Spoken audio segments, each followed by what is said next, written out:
Muito bem. Não, e vamos dar então Início. Muito bem. Às conferências. O painel Muito bem. será moderado pela professora Ana Maria. Muito obrigada, Sra. Vice-Presidente.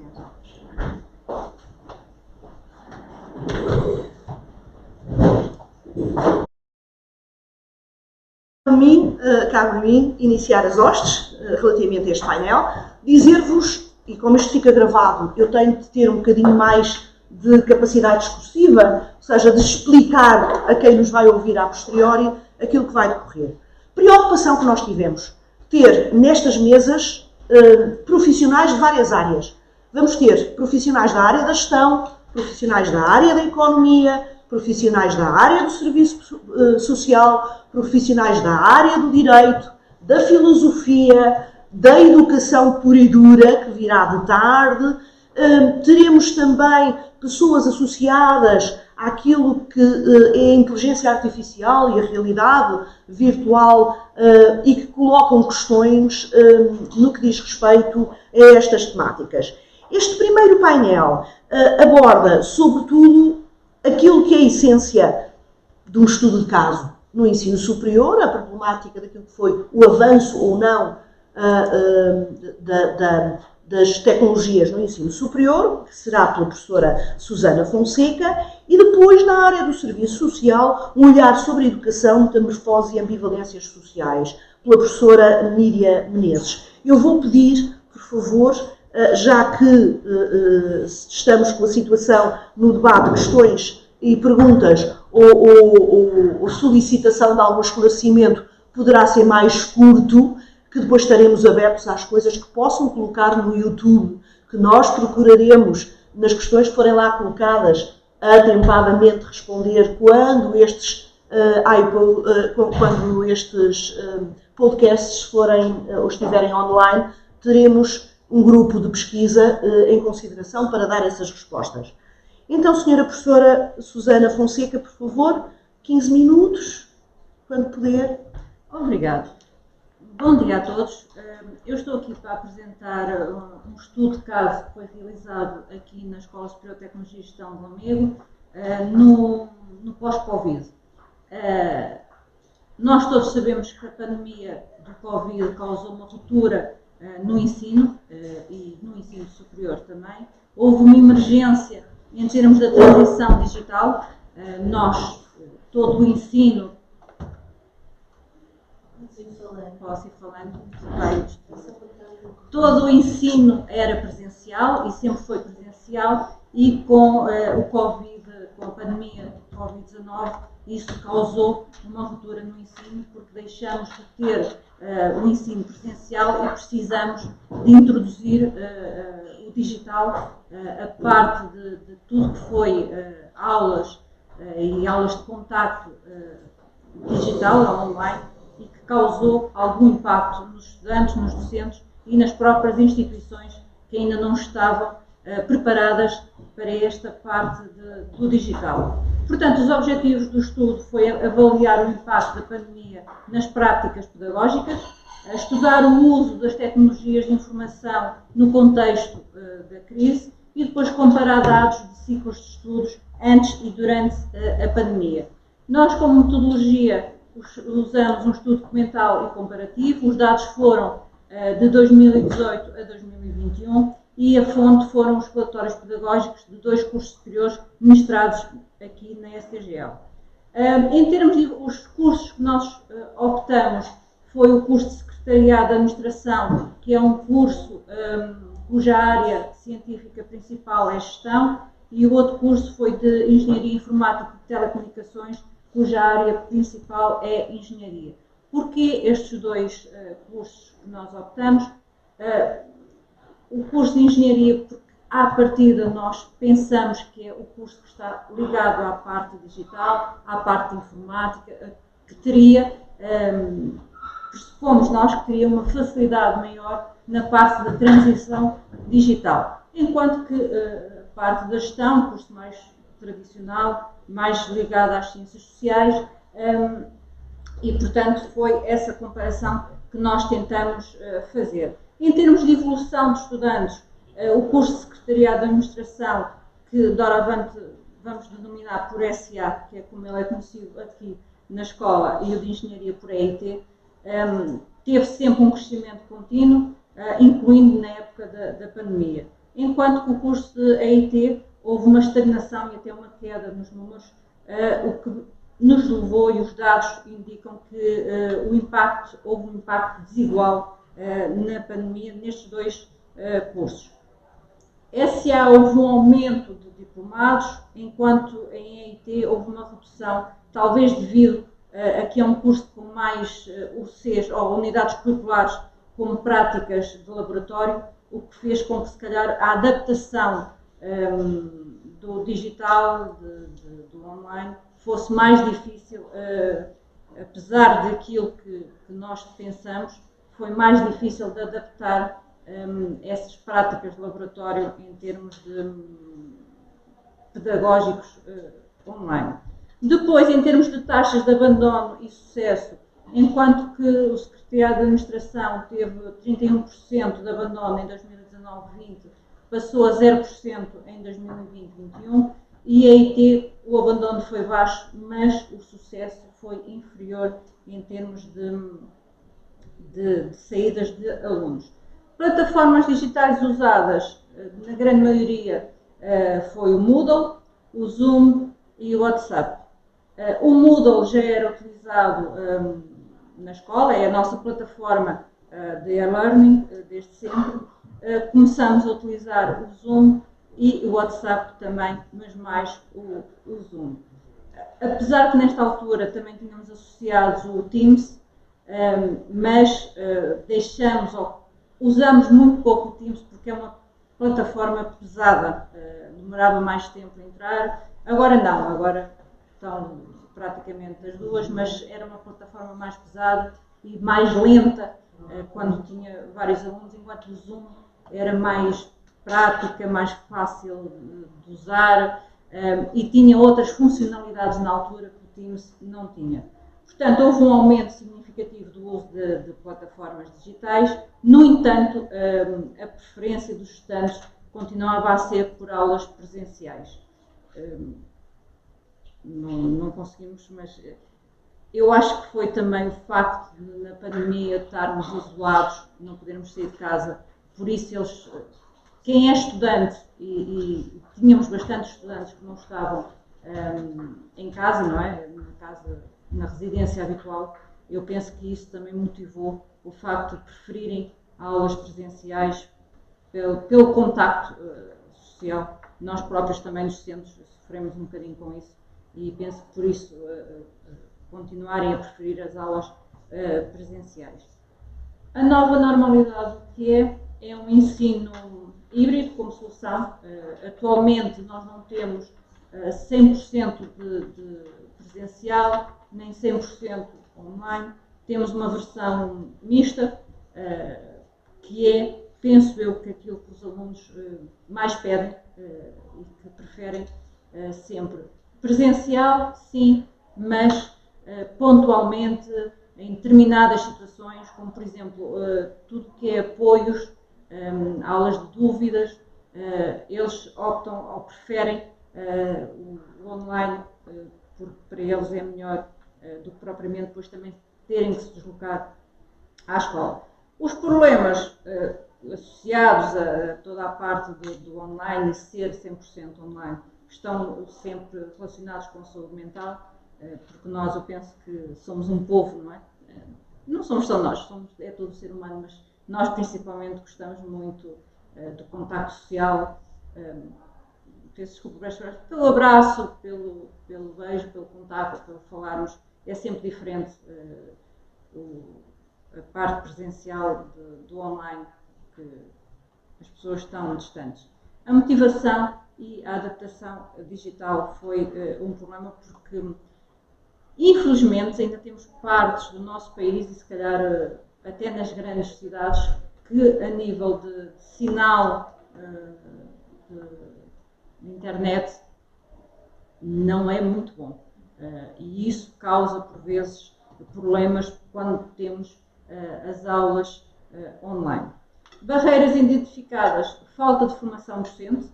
e eu falo por mim, penso que pelos meus colegas, na altura foi uma grande barreira, nós termos que nos adaptar às novas plataformas, porque não estávamos habituados, nem era algo que nós fazíamos na altura, porque a plataforma Moodle do e-learning é mais para conteúdos, nunca foi utilizada para darmos aulas, não é? Para estarmos online, e isso foi uma falta, uma barreira que nós identificamos, as infraestruturas limitadas, que continuam, e depois necessidade de políticas de apoio, porque todos nós, o facto de estarmos em casa, não é? Estamos a utilizar os nossos recursos e não somos apoiados nessa parte, nós docentes e os alunos também não são.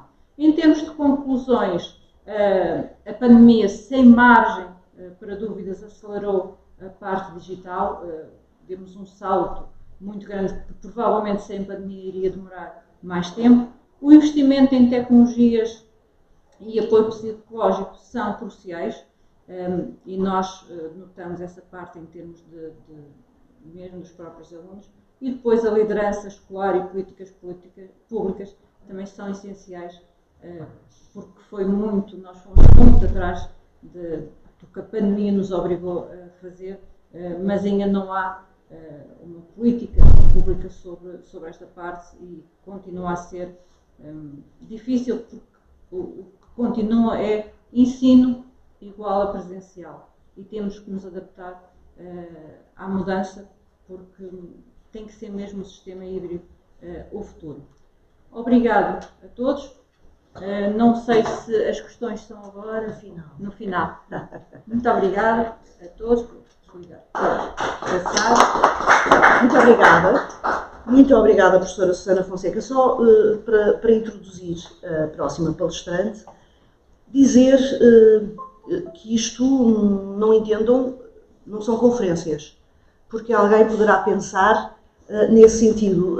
Foi introduzido até pelo professor Paulo Castro a ideia do colóquio, precisamente para tornarmos isto uma tertúlia e estarmos aqui a abordar coisas com alguma sequência lógica. Como viram, e muito obrigada, a professora Susana Fonseca, relativamente às palavras que foram preferidas, e deixem-me só, não é título de questão, é título de resumo e de consideração para a passagem à próxima palestrante, dizer-vos que é cada vez mais importante sabermos o que é que andamos a fazer. Que a investigação-ação é isto. Nós temos uma necessidade muito grande enquanto investigadores, toda a gente que está neste colóquio é investigador, já tem doutoramentos feitos ou está a terminar doutoramentos, mas preocupa-se com a realidade da questão empresarial e, sobretudo, social.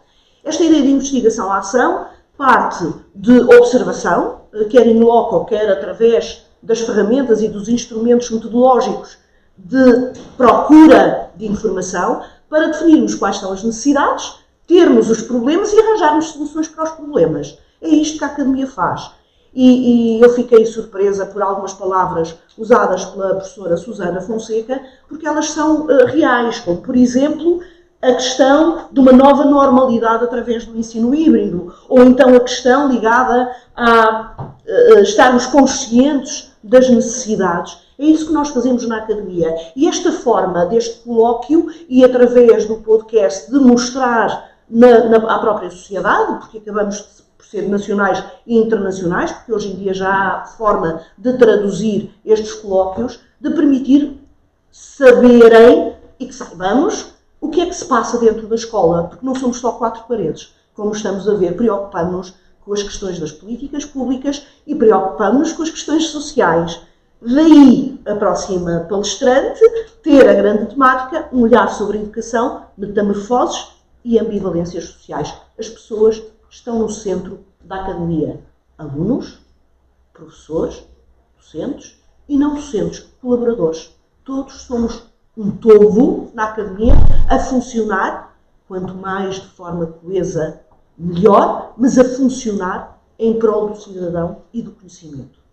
Senhora professora, políticas sociais, esta tal metamorfose, tem a palavra. Muito obrigada. Muito bom dia. A comunicação, o tema da minha comunicação, tal como já foi referido, é um olhar sobre a educação. metamorfose e ambivalências sociais.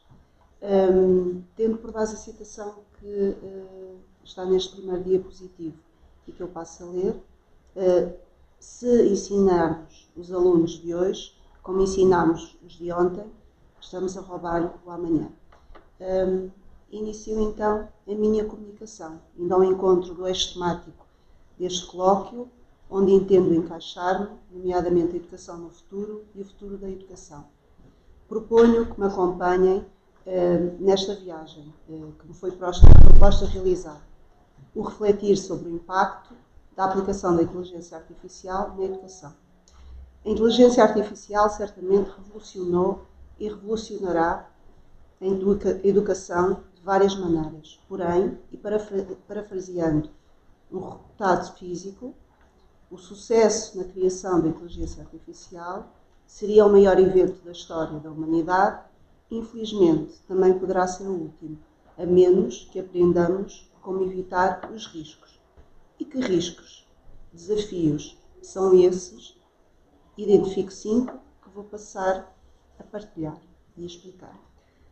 Primeiro, privacidade e segurança. O uso da inteligência artificial implica o armazenamento e processamento de grandes quantidades de dados dos estudantes, dos professores, de qualquer um de nós. Portanto, garantir a privacidade dessas informações e protegê-las contra o uso indevido, sem dúvida que é um desafio, um grande desafio. Segundo desafio, discriminação algorítmica. A produção e reprodução de conteúdo pode refletir preconceitos e discriminações presentes na sociedade. Quanto mais informações semelhantes o algoritmo receber, mais informações ele reproduz. Ou seja, no fundo ensina-se o robô com informação que pode ser incorreta. Até porque, sendo estas ferramentas alimentadas por informação produzida por nós, pelos humanos, é expectável que reproduzam os maus hábitos e preconceitos impressos na sociedade. Terceiro desafio, dependência excessiva de tecnologia. Tanto os alunos quanto os professores podem tornar-se excessivamente dependentes da tecnologia, o que pode prejudicar as suas capacidades de pensamento crítico ou resolução de problemas. Um outro risco, ou se preferimos, em vez de risco, utiliza a palavra desafio. A ideia de facilitismo, gerada pela ideia da possibilidade de se aprender a qualquer momento, em qualquer lugar, o acesso rápido e fácil à informação de conteúdos atualizados e diversos e a rapidez, facilidade na resolução de dúvidas e problemas, levando à tentação de deixar que a tecnologia faça o que deveria ser um esforço nosso, um esforço humano. Exemplo disso, o crescimento do plágio, reprodução de ideias como factos objetivos, ausência de fontes citadas e o risco de aprender sem entender. E quase que parece que nos esquecemos que aprender, por exemplo, requer esforço, assim como pensar criticamente, exige tempo. Se delegarmos isso à inteligência artificial, o que nos resta para aprender? O que nos resta enquanto humanidade? Se já tivemos quem decidisse por nós, a máquina. Por fim, mas não menos importante, um outro desafio, isolamento social. Menos humanitude, maior tempo de conexão com a máquina e menos tempo com os outros. Os outros somos nós, os seres humanos. Aliás, a falta de interação social pode prejudicar a capacidade de se trabalhar eficazmente em ambientes de grupo e diminuir a competência social. No fundo, descaracteriza-nos. A inteligência artificial, indubitavelmente, é uma realidade presente nas nossas vidas e também, inevitavelmente, nas instituições de ensino. Ignorar a forma como hoje as crianças, jovens, todos nós acedemos à informação e ao conhecimento seria de uma grande insensatez. Mas imaginar que a educação pode ser feita somente por meios digitais é de uma insensatez ainda maior. No entanto, fica aqui o alerta. Seja na educação ou em qualquer outra área, quem tentar proibir a inteligência artificial vai falhar. Têm dúvidas? Como exemplo, temos os programas criados para detectar o uso de ChatGPT e semelhantes em trabalhos académicos, que são facilmente sabotáveis, com mudança de alguns pontos finais para vírgulas e do acrescento de algumas entropias. Posto isto, se calhar devemos temer a inteligência artificial. Num relatório de 2024, lançado pelo Instituto de Políticas Públicas sobre a inteligência artificial no ensino superior, indica que, apesar das armadilhas e desafios do uso da inteligência artificial no ensino superior, é possível prevenir e minimizar os riscos, se as instituições de ensino superior estiverem cientes da sua existência e dispostas a encarar os riscos, os desafios. Peço perdão. Para isso, nesse relatório, defende que as instituições de ensino superior devem assumir uma postura proativa e aprovar diretrizes internas sobre o uso da inteligência artificial. Mais do que no Regulamento Geral, essas diretrizes devem ser adaptadas à respectiva área de conhecimento, uma vez que cada uma delas tem as suas próprias especificidades. Estou a pensar até porque estamos num local em que tem essa diversidade em termos de formativa e é importante ter em conta as especificidades e a natureza das áreas das formações. Neste relatório ainda é referido que as instituições de ensino superior devem procurar atualizar os sistemas de inteligência artificial para que sejam justos, transparentes, eficazes, seguros e protegidos, o que implica investir em tecnologia na formação de quadros. É sugerido ainda que sejam envolvidas as diferentes partes, nomeadamente alunos, professores, especialistas, no desenvolvimento e implementação de ferramentas de inteligência artificial nas instituições de ensino superior, por forma a promover a literacia digital. Por último, a recomendação da importância da promoção de uma cultura de consciência e ética entre professores e alunos para que a inteligência artificial possa ser alinhada com os valores fundamentais da educação e de cada comunidade académica. Cada caso é um caso. Vivemos tempos desafiantes por força das várias transformações sociais que ocorrem e surgem cada vez mais e nos desafiam a ser pessoa, a saber estar, a saber ser, a saber pensar, a saber refletir, a saber ter opinião, a saber ter convicções fundamentadas. Vivemos tempos em que é importante assumir a nossa humanitude. A educação de um ser humano passa necessariamente pelo olhar, pelo corpo, pela convivialidade, pelo toque, pela construção de relações, num espaço presencial, pela capacidade de cuidarmos uns dos outros. E é isso que nos distingue, diferencia e nos acrescenta individualmente e coletivamente. E é importante, na nossa interação com a inteligência artificial, conseguirmos ter o discernimento, de não perder o discernimento e fazer desta convivência com a inteligência artificial algo benéfico para a evolução das sociedades, com base em princípios de respeito, dignidade, justiça social, que valorizem a coletividade, a humanização das relações, o exercício da escuta e das trocas de experiências, a sensibilidade para não naturalizar ou banalizar sofrimentos. Termino dizendo: não tenhamos medo de questionar, não tenhamos medo de criticar, não tenhamos medo de duvidar. Assim, e citando mais uma vez o notável cientista e físico, é exatamente o mesmo com o qual eu comecei, o senso comum é uma outra forma de preconceito. Impede-nos de fazer perguntas. Muito obrigada pela vossa atenção.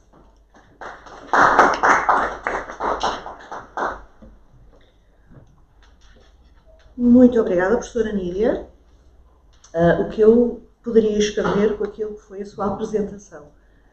Efetivamente chamou a atenção para uma série de particularidades associadas àquilo que representa hoje em dia o fator formativo e o fator educativo.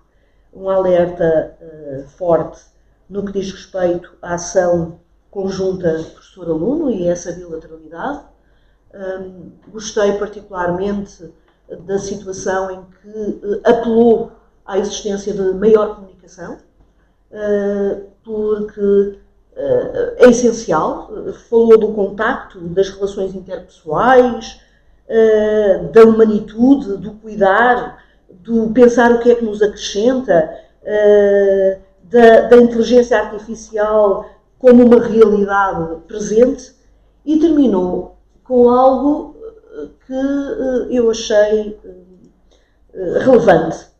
E ainda está no quadro a ideia do Stephen Hawking, quando diz o senso comum é relevante.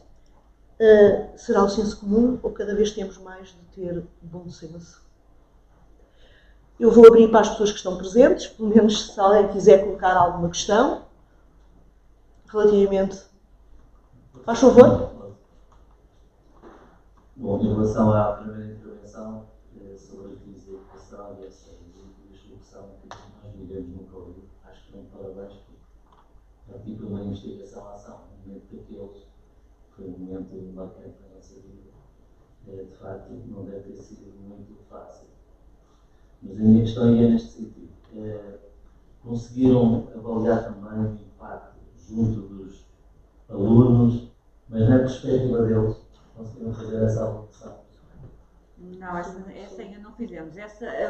Aquilo que eu falei foi daquilo que nós fomos conversando com eles. Não foi feito nenhum questionário a perguntar diretamente o quê. Nós fomos apercebendo também, porque quando estávamos na pandemia, fomos perguntando, fomos colocando questões de como é que eles preferiam, principalmente naquele período em que já podíamos sair, como é que eles preferiam, porque nós sempre tivemos o problema de termos 30 pessoas dentro de uma sala de aulas, não é? Em termos de contato. E quando nos foi permitido voltar à parte presencial, nós mesmo assim tínhamos muitos alunos, não é? E fomos perguntando, disciplina a disciplina, como é que preferiam, se podia ser online, continuar online, e eles o que nos iam transmitindo é: não, queremos presencial. Talvez porque já estavam cansados de estar isolados, não é? E queriam voltar à parte presencial. O que nós vamos voltar a fazer agora, que pronto, infelizmente ou felizmente ainda não tivemos tempo para isso, é voltar a fazer a mesma análise agora, para ver, porque agora temos o sistema híbrido, de alguma forma temos implementado essa parte, e vamos voltar a fazer o mesmo estudo para depois comparar com esta altura destes anos 18 e 21, e vamos voltar a pegar nos mesmos 2 ciclos de estudo e fazer essa comparação. Sim, claro. Também faz parte do estudo, por isso. Se me permites dizer, até para que fique também para a memória futura, eu vou precisamente apresentar essa questão, que ainda não está o estudo realizado, mas como tudo na investigação tem de ter clareza, transparência e aquilo que nós chamamos de honestidade científica, porque nós não pretendemos fazer estudos com questionários que colocamos de forma aligeirada, desculpem-me dizer dessa forma, de forma aligeirada, para termos dados. Os dados preocupam-nos, os dados são importantes, nós vivemos de dados, então agora na era digital, mas têm de ter alguma coerência. E aquilo que eu vou apresentar no segundo painel é precisamente isso. A nossa preocupação, isto eu vou dizer a professora Susana Fonseca, a nossa preocupação foi quase fazer um grounded theory, é pegar naquilo que foram os problemas sentidos à data, ver agora o que é que aconteceu, fazermos esse estudo, fazermos um levantamento teórico relativamente a essa realidade, vermos quais são os princípios que estão na base de alguma alteração de circunstância na forma como as pessoas se comportam, por esses comportamentos, na forma como as pessoas reagem, nas formas como as pessoas se interrelacionam. E a temática acaba por ser do digital versus burnout. Porque chegamos a essa conclusão que os alunos pediam muito atendimento psicológico, mas eu irei falar nisso no painel seguinte. Isso ainda não passou, de facto, um questionário. Aliás, eu vou dizer isso, que vamos elaborar a equipa que já fez este trabalho anteriormente, vai dar continuidade, porque isto é uma preocupação. Porque a forma de nós prepararmos o futuro é, de facto, termos fundamento, termos uma necessidade e depois apelarmos àquilo que é o conhecimento para poder arranjar soluções futuras de forma mais prática, mais célere também, porque a situação não é fácil, é grave de facto, e nós apercebemos disso até 2022, a partir de 2022 até agora, será no segundo painel. Será no segundo painel. Parece-me interessante ouvir a opinião dos alunos, que eles são o público da nossa intervenção educativa, e também nesta perspectiva, porque se há uma nova normalidade, se há um ensino livre, não deixa de ser um paradoxo. Uma geração digital quer um ensino presencial. Há aqui uma série de desafios e de algumas questões que importam também clarificar. Em relação à segunda intervenção, parece muito interessante estes desafios de uma inteligência artificial. E em conversa com os alunos também dá para perceber que eles recorrem de facto à IA. Dá uma ideia, isto é um pouco o senso comum dessa classe aplicada na educação. Toda a gente utiliza, mas não sabe muito bem o que é que está a fazer. E, portanto, essa questão da literacia digital, da compreensão leitora, são fases que nós devemos trabalhar em diferentes níveis de ensino.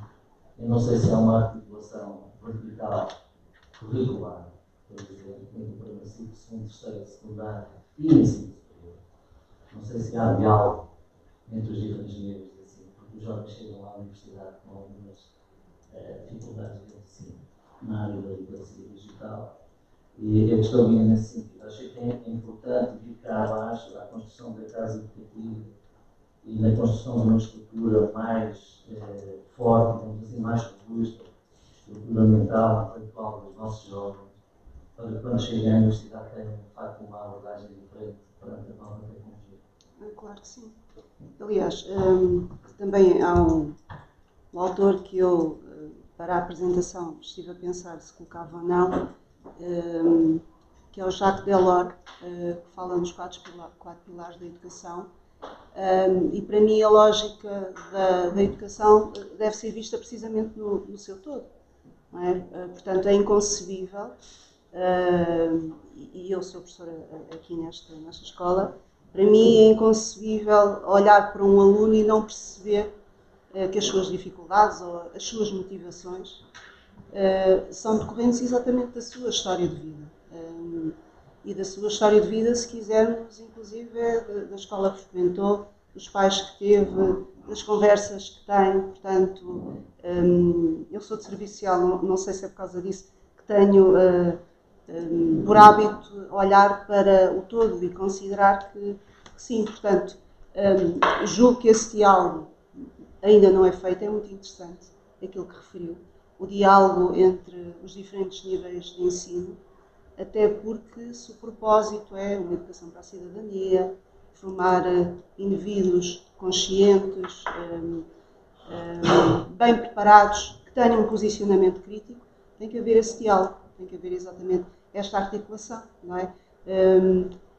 Portanto, há esta divisão e tem a ver também com competências, com aquilo que é a educação nos diferentes níveis de ensino, mas é tudo educação. E o propósito é exatamente formar melhores pessoas, não é? Pessoas que tenham a capacidade, e eu sinto cada vez mais isso, a dificuldade para se fundamentar aquilo que são as decisões. Não é? Ou seja, isso tem a ver com o pensamento crítico. Eu costumo dizer, a brincar, a sério a brincar, que naturalmente no ensino superior, pese embora se esteja a formar futuros profissionais, é impossível que as pessoas, como uma espécie de tábua rasa, anulem aquilo que são os valores, a sua forma de ver e olhar o mundo, e encabecem e aceitem tudo aquilo que lhes diz.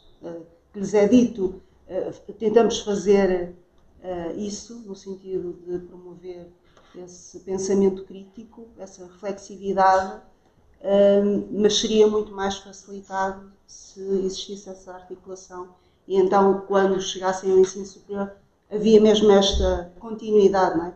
Não estávamos a trabalhar cada um para o seu lado ou cada um no seu quadrado. Não sei se respondi à sua questão. Obrigada. Mais alguma intervenção? Faça favor. Não sei se a Sra. Presidente da Mesa se me permite. Faça favor.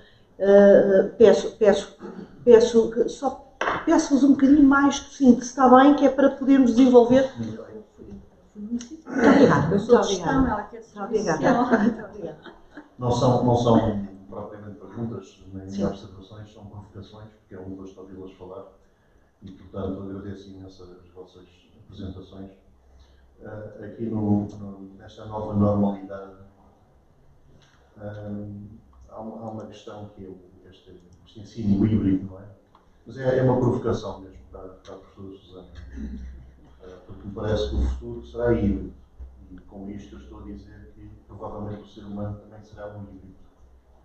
E nesse caso, se o ser humano se tornar realmente esta espécie de híbrido, com diversos implantes, inclusivamente implantes neurais, extensões de memória, por exemplo, coisas que já estão a ser estudadas, onde é que fica a educação? Isto é uma pergunta que fica no ar, não sei se fará sentido responder, se não. Em relação à segunda apresentação, a professora Nídia chamou-me também a atenção de alguns aspectos na comunicação, e um dos aspectos é esta confluência entre aquilo que é o domínio do social, o sociológico e o ético. Porque, de facto, a questão de fundo parece-me que é uma questão ética, não é? A questão de uma construção de uma friendly AI, do desenvolvimento de uma inteligência artificial que seja amigável, porque é isso que está em causa, de facto. Como é que é possível, ou se é que ainda é possível, travarmos o avanço da inteligência artificial no caminho que está a tomar. Tem saído uma série de literatura muito interessante, que aponta para 2040 ou 2041 o princípio de uma AGI, de uma inteligência artificial geral que terá já um poder de superinteligência que estará a provar-nos o controle do nosso, estará fora do nosso controle. Portanto, ainda faz sentido pensar nesta questão do ponto de vista ético ou já estamos a aceitar que o futuro será realmente diferente? Muito obrigado. Obrigada. Eu vou começar a professora Nídia. Sim. Que ela demora mais tempo em falar.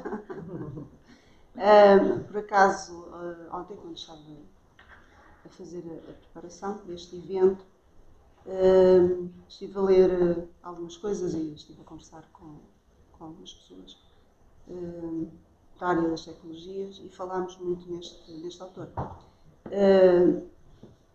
Este senhor, que já faleceu, mas que sem dúvida o contributo dele é inegável e que era muito mais do que um físico, mais do que um cientista, era alguém que o seu conhecimento, o seu saber é transversal a qualquer área de saber e interessa-nos a todos. Relativamente àquilo que disse,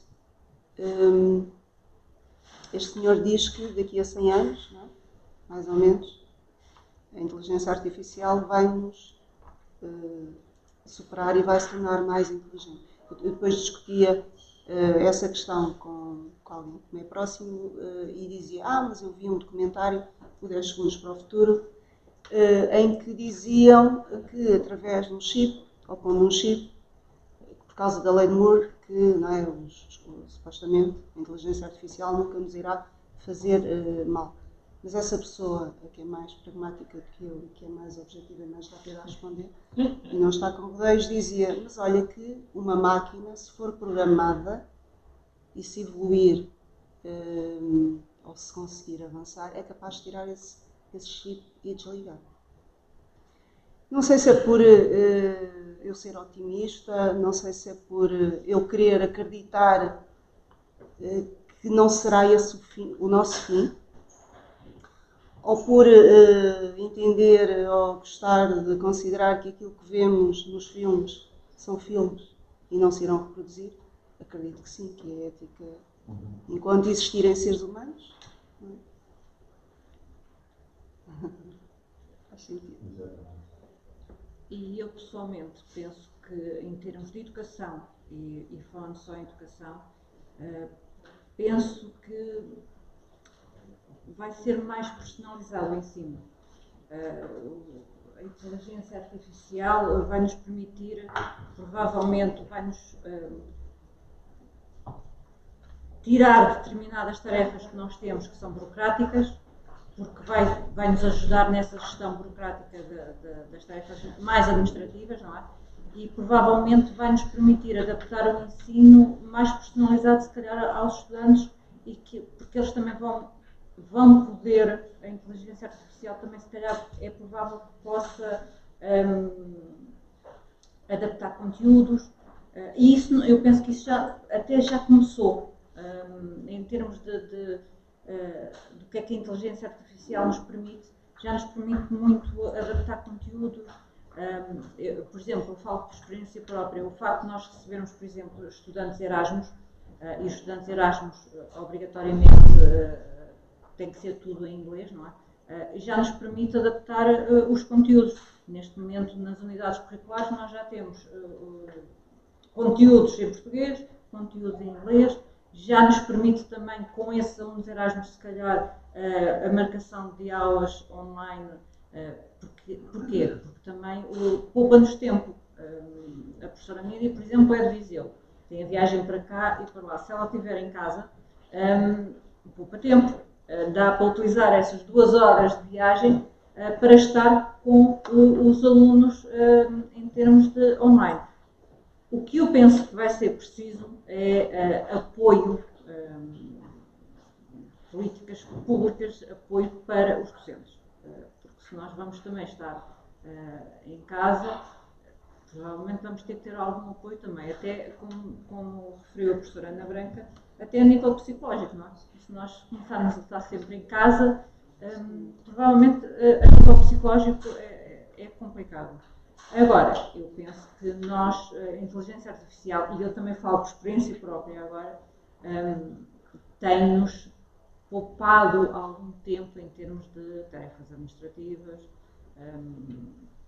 até em termos e eu sou uma utilizadora do ChatGPT, por exemplo, e poupa-nos algum tempo a ver trabalhos académicos.